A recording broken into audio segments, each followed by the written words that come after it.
friends, welcome to Secret of Samil. இன்னைக்கு நம்மளோட சேனல்ல நம்ம பார்க்க போறது ஹெல்தியான ஒரு சுண்டக்காய் சட்னி இல்லனா துவையல் அப்படினு சொல்லலாம். சுண்டக்காய் குழம்பு அந்த மாதிரி எல்லாம் வெச்சு கொடுத்தா ஒரு சில குழந்தைங்க எல்லாம் சாப்பிட மாட்டாங்க. அந்த மாதிரி குழந்தைங்களுக்கு இந்த மாதிரி சட்னியா செஞ்சு கொடுங்க, கண்டிப்பா சாப்பிடுவாங்க. இதுல வந்துட்டு அந்த கசப்பெல்லாம் இருக்காது.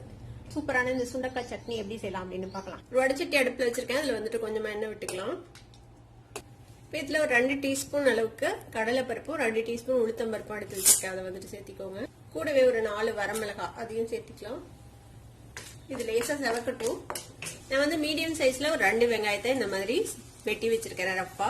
அதே மாதிரி ஒரு 4 பல் பூண்டு தோலோடயே போடலாம், ஒன்றும் பிரச்சனை இல்லை. ஒரு பெரிய தக்காளி எடுத்து வச்சிருக்கிறேன். ஒரு கோழி குண்டு அளவுக்கு புளி.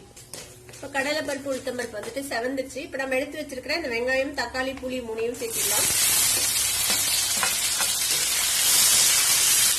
வெங்காயம் தக்காளி பூண்டு அப்புறம் வந்துட்டு புளி. இதுக்கடையில நான் வந்துட்டு ஒரு 1/2 கப் அளவுக்கு சுண்டக்காவை இந்த மாதிரி நசுக்கி வச்சிருக்கேன்.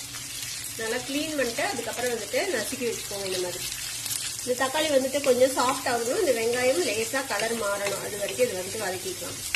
இந்த வெங்காயம் தக்காளி ஓரளவுக்கு வதங்கிடுச்சு. இந்த ஸ்டேஜ்ல நம்ம நசுக்கி வச்சிருக்கிற சுண்டக்காய் சேர்த்திக்கலாம்.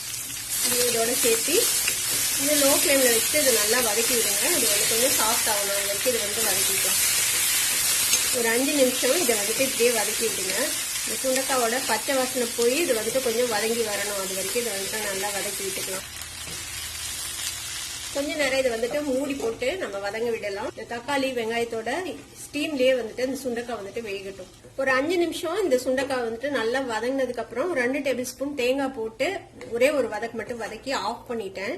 இந்த கடைசி கிளிப் மட்டும், இந்த தேங்காய் போட்ட கிளிப் மட்டும் மிஸ் ஆயிடுச்சு.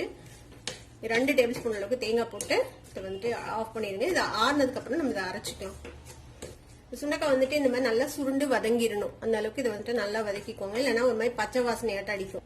இப்போ நம்ம வதக்குனதை மிக்சி ஜாருக்கு மாத்தியாச்சு. இதுக்கு வந்துட்டு தேவையான அளவுக்கு கல் உப்பு சேர்த்திக்கோங்க. இப்போ இதை வந்துட்டு தண்ணி விடாம அரைச்சிக்கலாம். தேவைப்பட்டா கொஞ்சமா தண்ணி சேர்த்து இதை வந்துட்டு அரைச்சி எடுத்துட்டு வந்துருங்க. இந்த மாதிரி கொஞ்சம் கரகரப்பா அரைச்சுக்கோங்க, ரொம்ப மையா அரைக்க தேவையில்லை. இந்த மாதிரி அரைச்சா போதும். நான் தண்ணியே விடல. நீங்க வந்து சாதத்துக்கு செய்யறீங்களா இல்ல இட்லி தோசைக்கு செய்யறீங்களாங்கிறத பொறுத்து நீங்க தண்ணி தேவைப்பட்டா ஊத்திக்கலாம். நான் வந்துட்டு இந்த மாதிரி கொஞ்சம் கெட்டியா அரைச்சிருக்கிறேன் தண்ணியே விடாம. இப்ப இதை வந்துட்டு ஒரு கிண்ணத்துக்கு மாத்திடலாம். இப்ப நம்ம சட்னியை வந்துட்டு ஒரு கிண்ணத்துக்கு மாத்தியாச்சு. விருப்பப்பட்டா நீங்க வந்துட்டு இதை கடுகு உளுத்தம் பருப்பு வரமிளகாய் கருவேப்பிலை போட்டு தாளிச்சு கொட்டலாம். ஆனா இது தாளிக்காமையும் நல்லா இருக்கும். நான் இன்னைக்கு வந்துட்டு தாளிக்க போறது இல்லை, இப்படியே தான் யூஸ் பண்ணிக்க போறேன்.